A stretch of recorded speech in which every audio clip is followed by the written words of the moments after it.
Para nelayan berada di laut lepas. Kaum ibu sedang sibuk di dapur.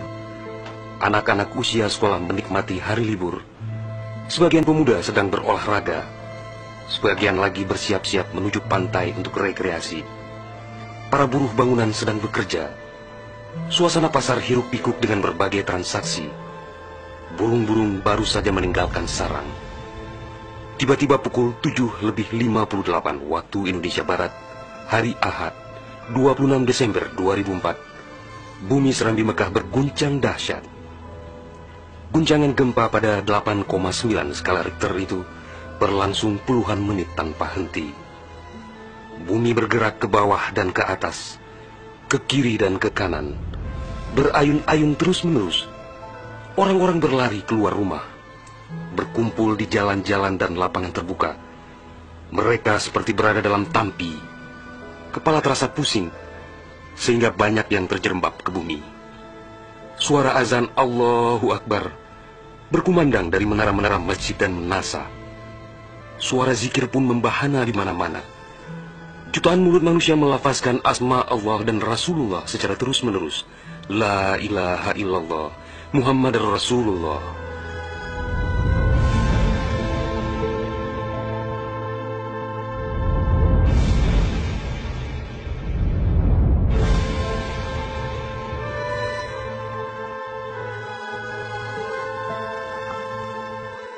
Seusai gempa dahsyat itu, sebagian orang pergi untuk melihat-lihat situasi. Karena terbetik kabar bahwa di tempat tertentu ada bangunan yang rubuh, ada tanah yang terbelah, dan ada pula rumah yang ditelan bumi. Tidak terpikirkan oleh mereka apa yang akan terjadi setelah itu. Tidak ada tanda-tanda alam yang begitu kentara. Tidak ada yang mampu menafsirkan dan menduga sebentar lagi akan terjadi bencana maha dahsyat yang meluluh lantakkan permukiman penduduk sepanjang pesisir Aceh.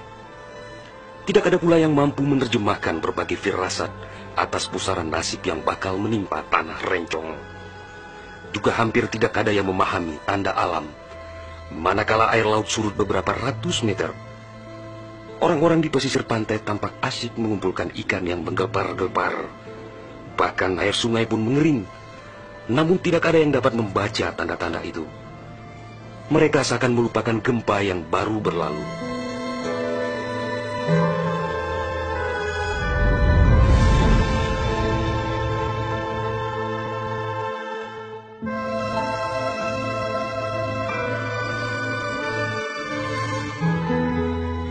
Di berbagai tempat, orang-orang sibuk memperbincangkan gempa sangat dahsyat itu yang belum pernah mereka alami.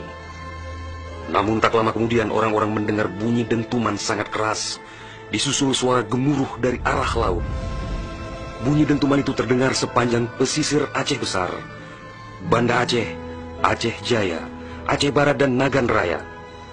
Orang-orang mengira itu adalah bunyi bom. Memang sebelumnya sering terdengar bunyi bom yang menghiasi kehidupan orang Aceh ketika itu, karena Aceh dalam situasi konflik bersenjata. Orang-orang pun bertanya dalam hati, mengapa masih ada pihak yang tega berperang dalam suasana yang begitu menakutkan?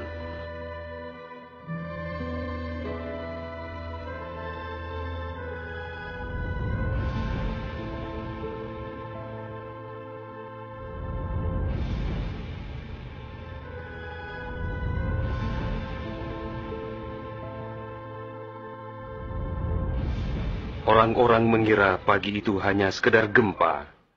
Mereka sama sekali tidak menduga bahwa bunyi dentuman keras tersebut adalah akibat patahan lempengan bumi yang berpusat di Samudra Indonesia, sekitar 149 km sebelah selatan Calang Aceh Jaya.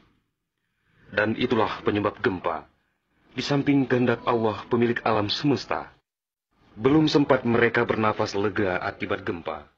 Dalam suasana gebalau dan kucar-kacir itu, tiba-tiba daratan diterjang air laut. Air berwarna hitam pekat itu datang sangat tiba-tiba dengan suara gemuruh yang menakutkan. Ia berlari sangat cepat, menerjang apa saja yang dilaluinya. Di tempat-tempat tertentu air mencapai ketinggian 18 meter. Bahkan ada yang mencapai 35 meter, seperti di kawasan Lokna. Dari jauh air yang beringas itu tampak bagaikan rupa naga yang menggeliat-geliat mencari mangsa. Air dengan kecepatan 900 km per jam itu bagaikan bulldozer yang melumut apa saja yang ditemuinya. Orang-orang berusaha menyelamatkan diri dengan berbagai cara. Namun hampir semua orang, hewan-hewan, benda-benda, rumah, lakbatat kaye bate, digulung air itu tanpa kecuali. Semua wilayah yang dilaluinya pun hancur berkeping-keping. Air laut yang datang menyamai kecepatan pesawat terbang itu, ternyata namanya tsunami.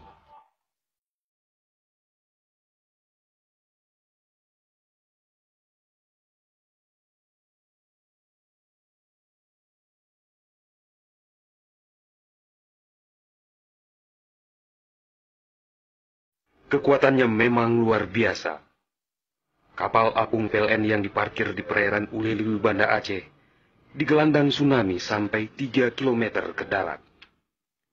Kapal itu sekarang menjadi objek wisata tsunami. Demikian juga kapal angkut Semdalas milik PT SAI diseretnya ke atas badan jalan negara Banda Aceh melabuh di Loknga. Kapal-kapal nelayan ukuran besar yang diparkir pelabuhan ikan di Lampulo, Banda Aceh, banyak yang terdampar ke pusat kota. Termasuk mesin cetak harian Serambi Indonesia digerungcut di bawah tsunami sejauh 1 kilometer. Kendaraan roda 4 hancur tak berwujud. Rumah dan toko-toko serta bangunan lain yang kokoh pun hancur lebur rata dengan tanah. Semuanya di luar dugaan manusia, seakan sebuah mimpi buruk yang sangat langka.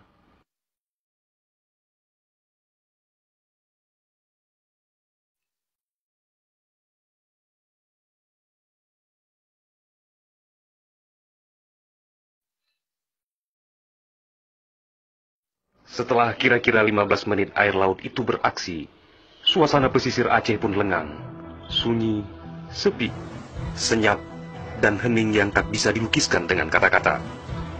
Sebagian besar permukiman penduduk rata dengan tanah, seakan instrumentalia kehidupan telah berakhir sampai di sini. Ratusan ribu orang nelangsa, teduk tesepuh, telok ngonjaro, teingat kedro hanale daya, atau terduduk lunglai bersilang tangan, mengingat nasib tiada berdaya.